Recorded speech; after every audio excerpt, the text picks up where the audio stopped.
Assalamualaikum warahmatullahi wabarakatuh. Bismillahirrahmanirrahim. Alhamdulillahirrahmanirrahim.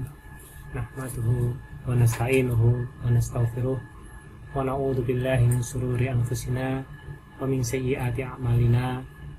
May yahdihillahu fala mudilla lahu wa may yudlil fala hadiya lahu. Asyhadu an la ilaha illallah wahdahu la syarika lahu. Lahul mulku wa lahul hamdu yuhyi wa yumiitu wa huwa ala kulli syai'in qadir. Allahumma shalli wa sallim wa barik alal mursalin wal anbiya wal malaikati wal. Saudaraku semua yang dirahmati Allah, semoga Allah memberikan kita kemudahan untuk memahami ilmu Al-Quran yang pada kesempatan kali ini kita melanjutkan tentang hakikat tauhid. Sebagaimana yang sudah dibahas di part sebelumnya, di part yang kedua, bahwa hakikat dari tauhid ini adalah ajaran yang sama yang diturunkan oleh Allah sebagai petunjuk kepada manusia untuk mencapai keselamatan. Nah, ajaran di sini yang diturunkan Allah kepada para rasul sejak Nabi Adam sampai akhir zaman adalah agama yang sama. Maka itulah hakikatnya tauhid. Bagaimana kita berusaha untuk memahami dan mengenal Allah. Hakikatnya kita berusaha untuk menyembah Allah dengan sebenar-benarnya. Maka untuk bisa memahami dan menyembah Allah dengan sebenar-benarnya, Allah menuntun kita untuk mendalam ilmunya. Bagaimana cara kita agar ilmunya mendalam? Tentu kita harus sungguh-sungguh mohon pada Allah, mendekatkan diri pada Allah. Jadi kita harus memaknai apa-apa ibadah yang telah kita kerjakan untuk menjadikan jiwa, untuk menjadikan kunci keselamatan. Nah, kalau kita di tingkat dasar, kita sudah tahu tentang tata cara. Tata cara itu adalah ilmu syariat, tentang hukum-hukum, fikih dan sebagainya. Kemudian kita lanjut pada makna yang lebih penting lagi, yaitu tentang tarekat, jalan. Bagaimana sih tarekatnya ketika kita sholat? Sholat berarti kita mengagungkan Allah, berkomunikasi dengan Allah. Kita berusaha mengetahui kedudukannya, bahwa kita ini seorang hamba yang menghadap kepada Tuhan. Nah, yang sebelumnya ketika kita ilmu syariat, kita mempelajarinya hanya dari sisi kewajiban. Kalau tidak kita laksanakan, maka itu menjadi dosa. Maka ketika kita mempelajari tarekat, kita mempelajari itu sebagaimana bahwa itu adalah sesuatu hal yang kita butuhkan.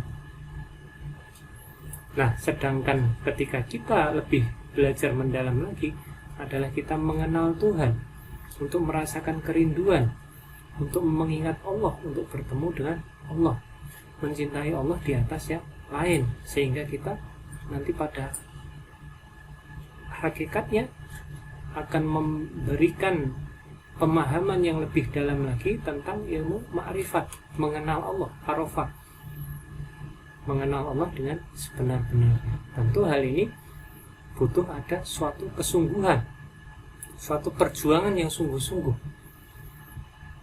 Nah, tentu untuk bisa mendapatkan ilmu tersebut, maka kita harus memperoleh ilmunya. Ilmunya dapat dari mana? Yaitu ilmu yang mendalam, yaitu tentang ayat-ayat yang mutasyabihat. Maka Allah menerangkan pada kita hakikatnya dari tauhid adalah kita berusaha di Quran surat 3 ayat 7, Dialah yang menurunkan Alkitab kepada engkau Nah, di sini kita ulang lagi, kita berusaha mempelajari kitab. Di antara isinya ada ayat-ayat yang muhkamat, itulah pokok-pokok isi Al-Quran. Itu ada di perintah tentang syariat dan tarekat. Dan yang lain, ayat-ayat mutasyabihat, itu adalah tentang hakikat serta makrifat.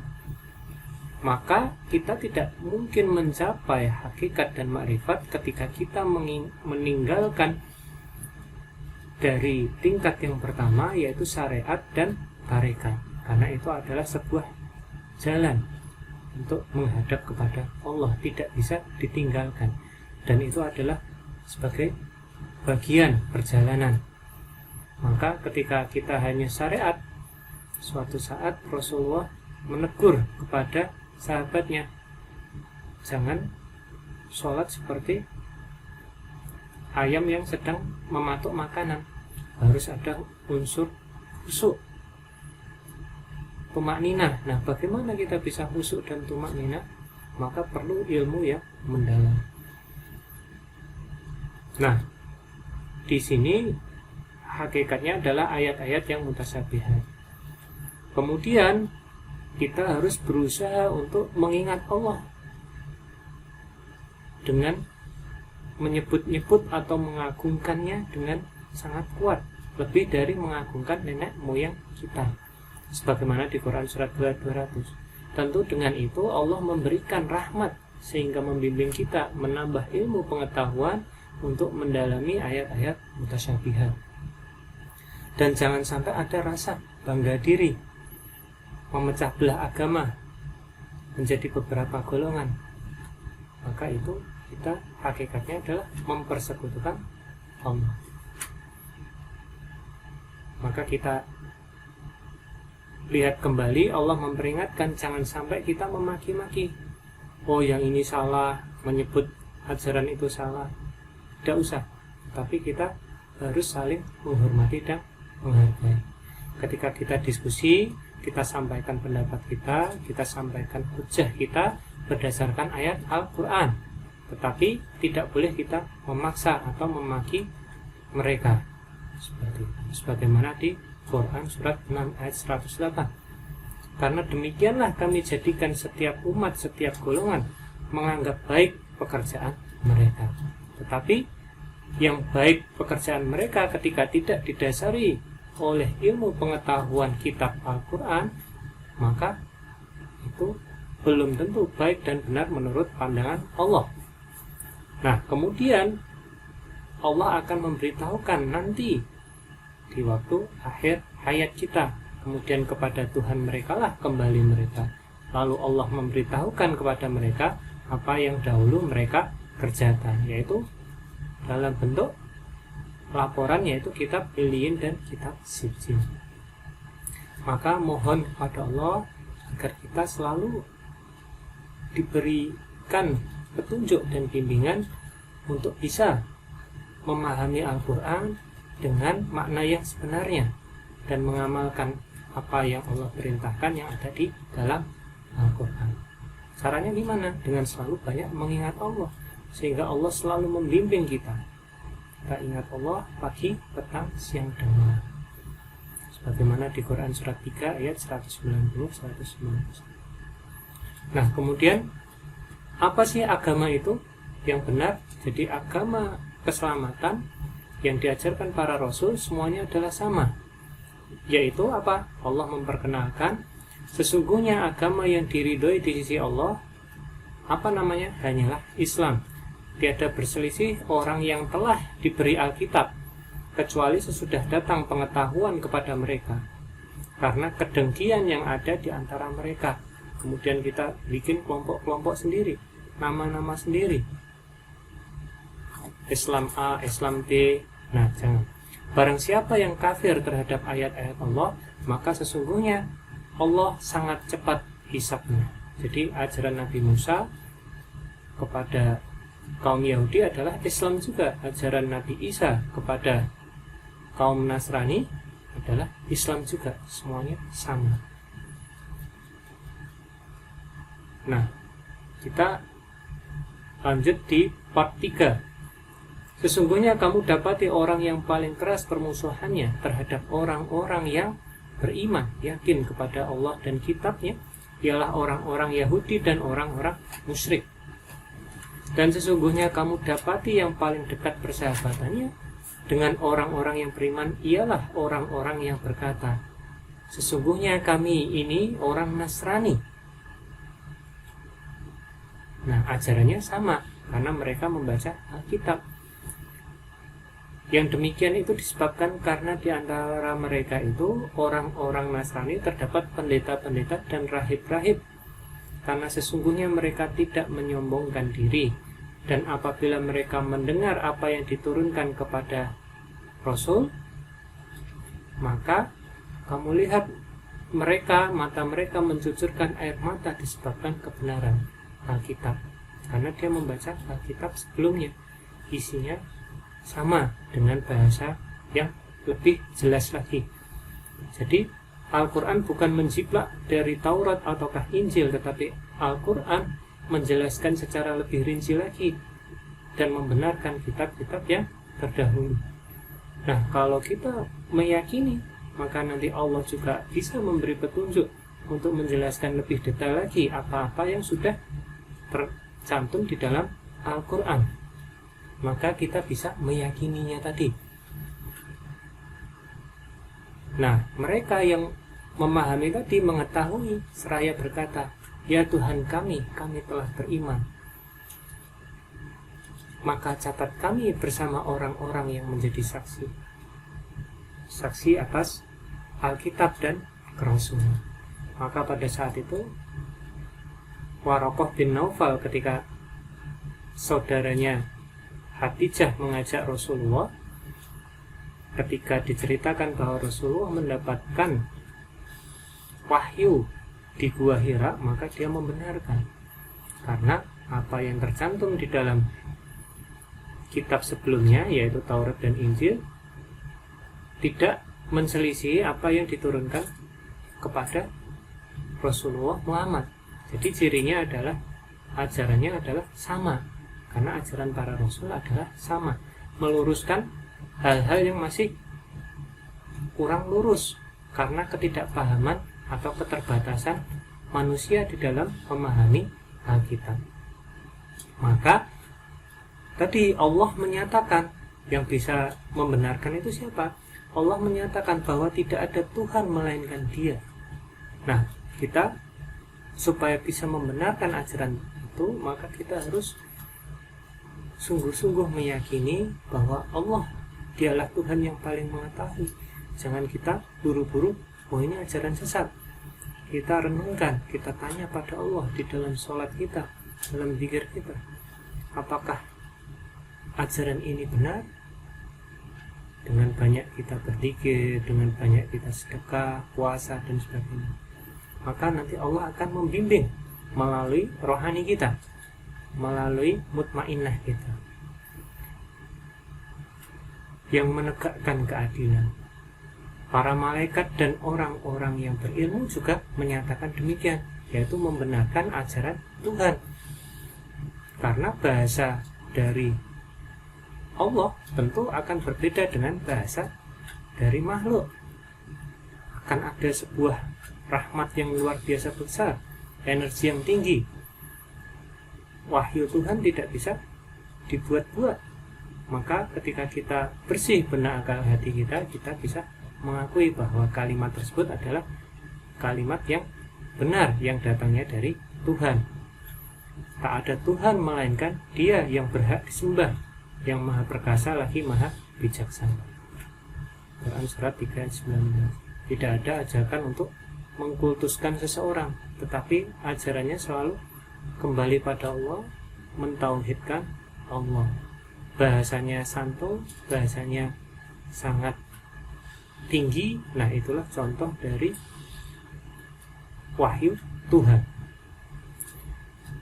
Maka di Quran surat 3 ayat 113 sampai 114 Allah memberitahukan tadi orang-orang yang ahli kitab yang dia membenarkan itu karena tidak ada rasa dengki. Mereka meyakini siapapun yang diutus, kita sami'na wa ata'na. Tetapi orang yang dengki, kenapa dari golongan Nabi Ismail, bukan dari golongan Nabi Yakub atau Nabi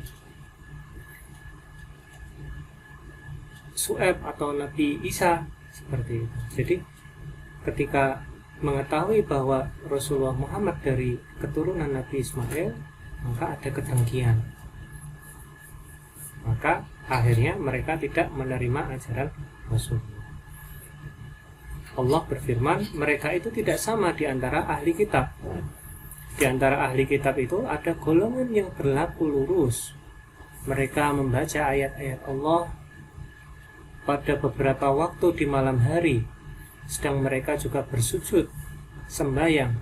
Mereka beriman kepada Allah dan hari penghabisan.